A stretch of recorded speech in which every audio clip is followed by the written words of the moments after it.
6 years ago today, Ghana lost some 159 people through a flood and fire disaster.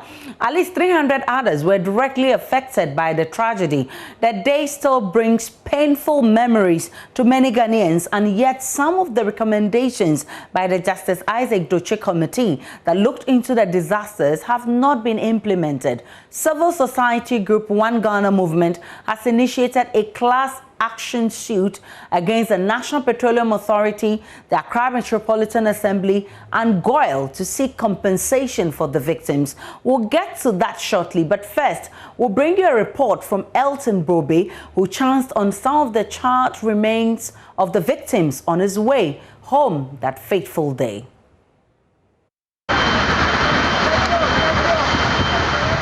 The loss that our nation has suffered is incomprehensible.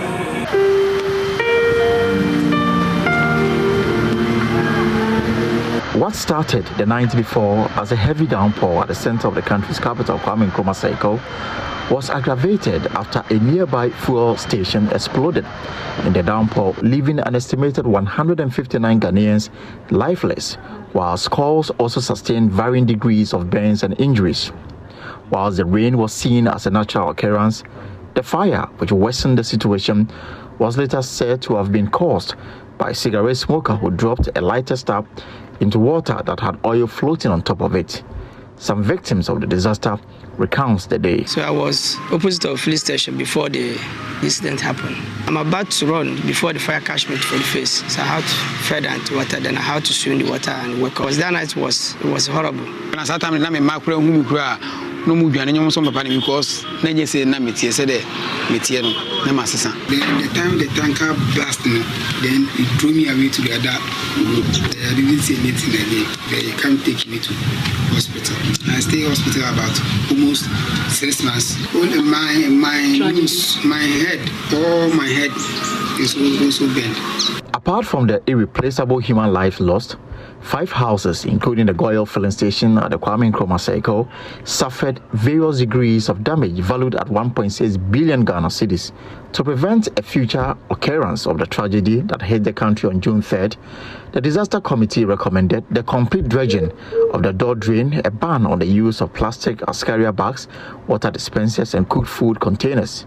A responsible moment, we have to do the right thing. On the 3rd, Accra had one of the highest level of rains, from which we lost, with the fire explosion, we lost 159 souls. Still counting. People building in waterways, littering the drains, make it difficult for the flood water that comes from the mountains to reach the sea. And so we've created a human intervention between the source of the rivers and the sea where they are headed. We'll have to take some measures to be able to avoid this happening in the future.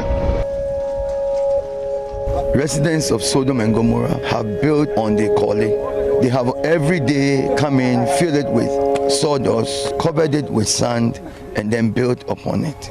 Now, if you can look around, this is what has been left of the Kole Lagoon. Everywhere you are standing here and everything you are seeing here is right in the middle of the Kole Lagoon. It also suggested standardized training, certification, and licensing of filling stations attendants, the creation of sanitation police, compulsory fitting of all commercial vehicles with refuse baskets or bins, and equipping of disaster managers with the requisite tools to effectively handle disasters. The committee also recommended the provision of air ambulances and helicopter firefighters, which should be managed by the Ghana Air Force, and a fund to cater for the injured and deceased families.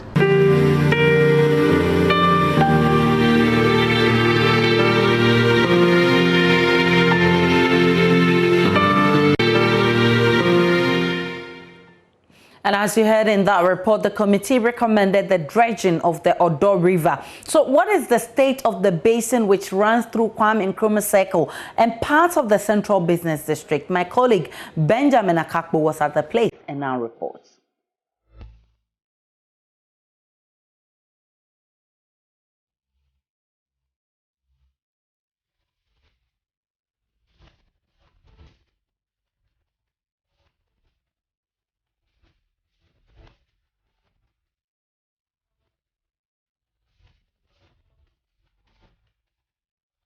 As we continue our constituency and community project, today we find ourselves in the Klotekoli constituency, and we're going to be interacting with Hope Duamekpo. Thank you for joining the conversation. Thank you too. You've been resident in this community, at least you've worked here for over 30 years. Yeah. What are the woes you face every year? Every year it's all about flood. Every year flood. Every year flood. Every year flood. For the over 30 years you've been here? Yeah, during Rawlings' regime, the flood came only 95, and that's it. Until recently, they've done a shoddy job here, which has cost us a lot. Every time when... What is that shoddy job? Let's talk about it. There's a gutter that they've constructed, which the olden days, they've done it open, big. Now they've closed it, they make it narrow and then cover the top. So when it rains, even pure water, when you pour water on the floor, it will flood. So anytime when it's about to rain, I have to leave Abilinkpe. When I'm not at work, I have to come to work and move all the cars out of the yard before the whole place gets... Wait, you're telling me all these cars we are seeing here, you have to move them out of this yard? I move them out. Why? Because of the flood. I have to move them out. Otherwise, I may lose a lot of customers.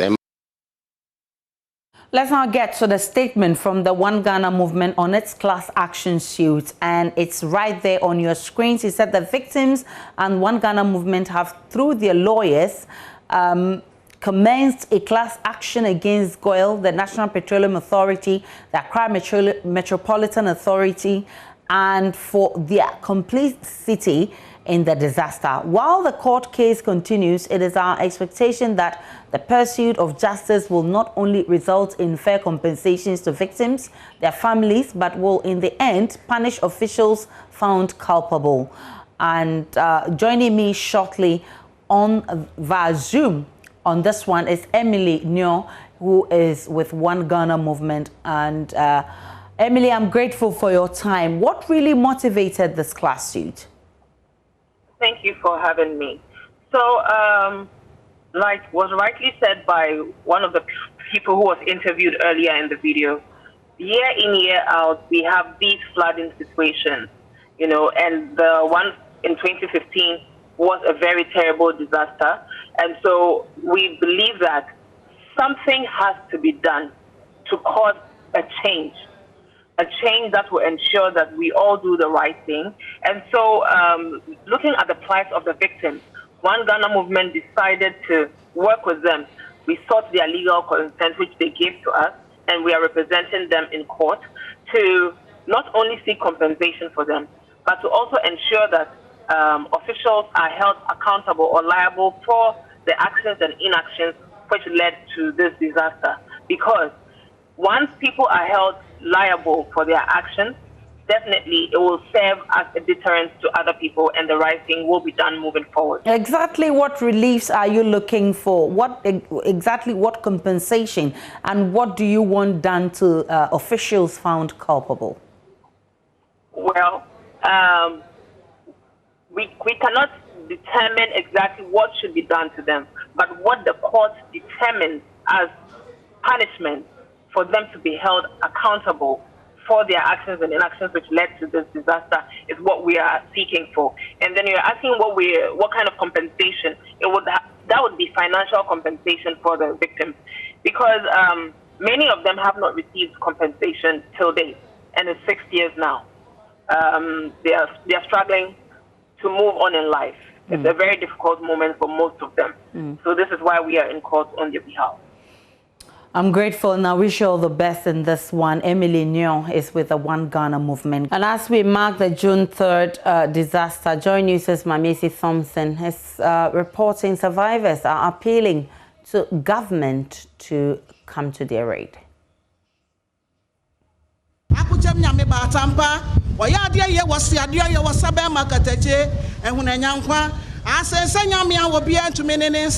Prayers for the souls of at least 159 persons who perished on June 3rd, 2015. Hundreds of workers were trying to find their way home on that fateful day. Many others were also preparing to wrap up business at the PTC area of the Kwame Nkrumah Circle when the disaster occurred. A day many lives were lost.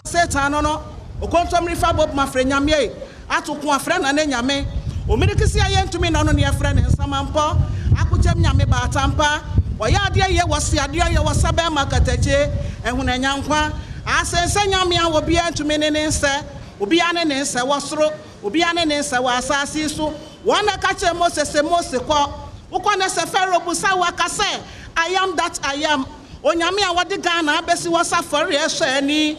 42-year-old bus driver Kasim Suraj suffered third-degree burns. His wife and son didn't survive. Since the incident, he has surgically operated on many times. Now the hospital is my home. Since the time I got injured, I've had 20 surgeries and counting.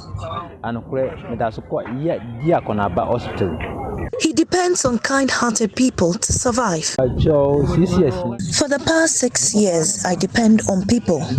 It is difficult paying my medical bills. 54-year-old trader Juliana Obenewa can no longer sell because of her injuries. She's a single mother of 3 who is barely making ends meet. Let me deep power Odawna market. I used to hawk plantain and cassava near the Odawna market until the disaster struck. I suffered serious injuries. It hasn't been easy.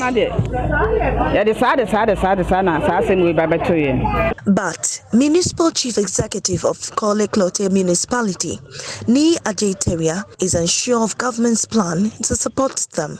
You know, when this whole thing happened, government and other stakeholders spent a lot of money taking care of our brothers and sisters in the various hospitals, etc. So a lot of money has gone into that.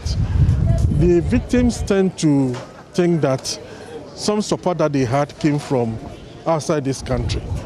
But when such things happen all over the world, other countries come to contribute their quota by means of support to the local to the government of the country. So whatever support came from overseas to add to what government had and was disbursed, my understanding is that they've been looked after. Until they receive help, many of them will continue to suffer.